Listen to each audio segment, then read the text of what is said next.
Page 26, Camptown Races. A nice little piece by Stephen Foster. You can look him up. He was a very famous American composer, wrote a lot of now folk songs, what we call folk songs. It's in cut time, 2/2 time, but for the sake of talking about it and learning it, I'll put it in 4/4 time, and then we'll put it in cut time later on. So I'm going to talk about like a quarter note gets a beat for now. At the top of the page, they give you another pattern for broken chords, because we've already had the one. Well, this is another one where you just alternate them. I mean, there's lots of patterns. It's up to you and your imagination, but that's something to think about if you're improvising or something. You can use this. You don't have to play everything as a block chord. Right hand first, coming in, we have a pickup beat. So in 4/4 time, it'd be coming in on beat 4.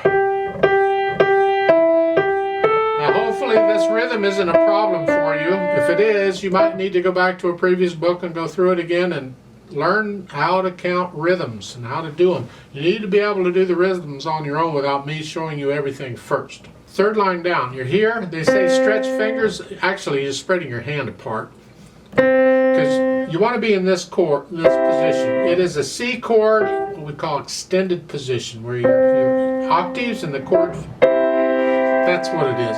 Used a lot, and that's what this is. 1 and 2 and 1 and 2 and. Because you got that dotted rhythm, and it claps. 1 and 2 and. And then fourth finger on that last 1, 2. Bring the third finger down.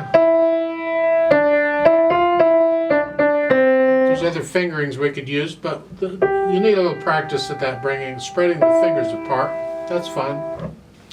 The left hand, just keep it soft. You got these broken chords, and block chords, and some staccato stings. Put them together.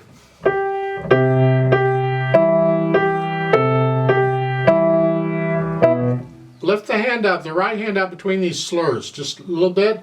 The left hand is legato. The left hand doesn't come up, just the right hand. Lift up, lift up. And then the third line down, you're here. Now staccato.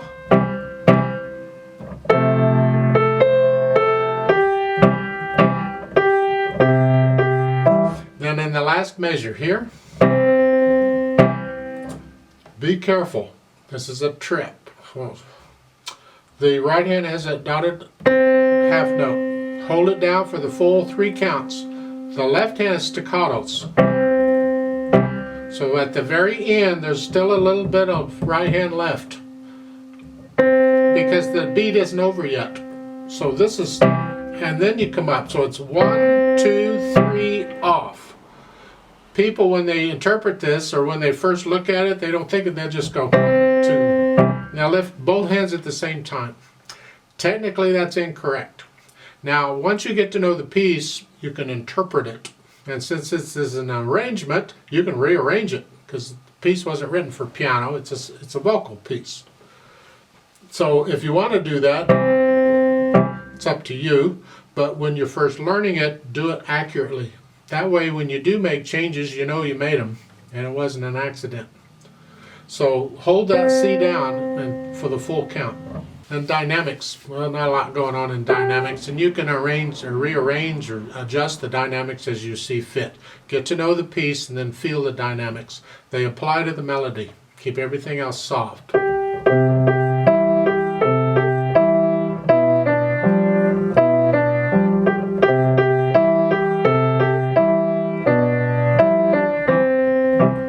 Third line down, I would tend to get a little louder.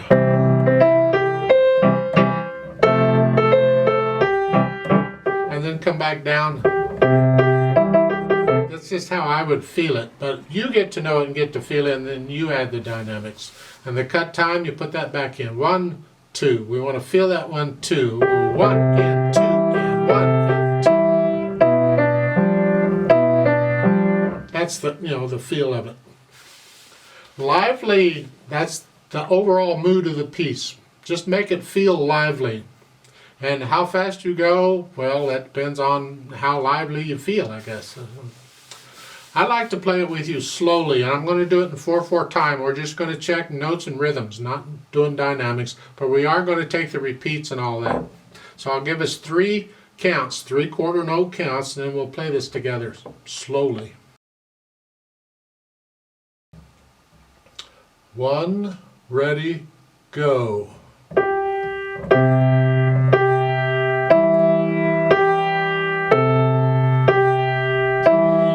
4,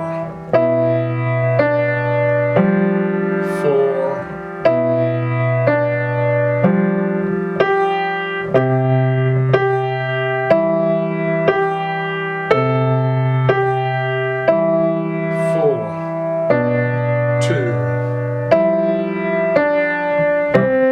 rest, repeat.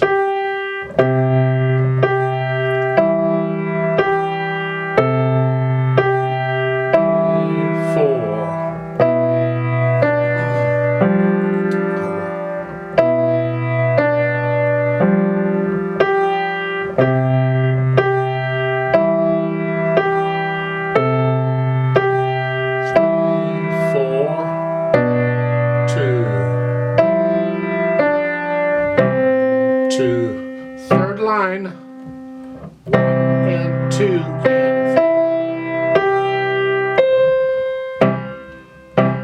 and 4.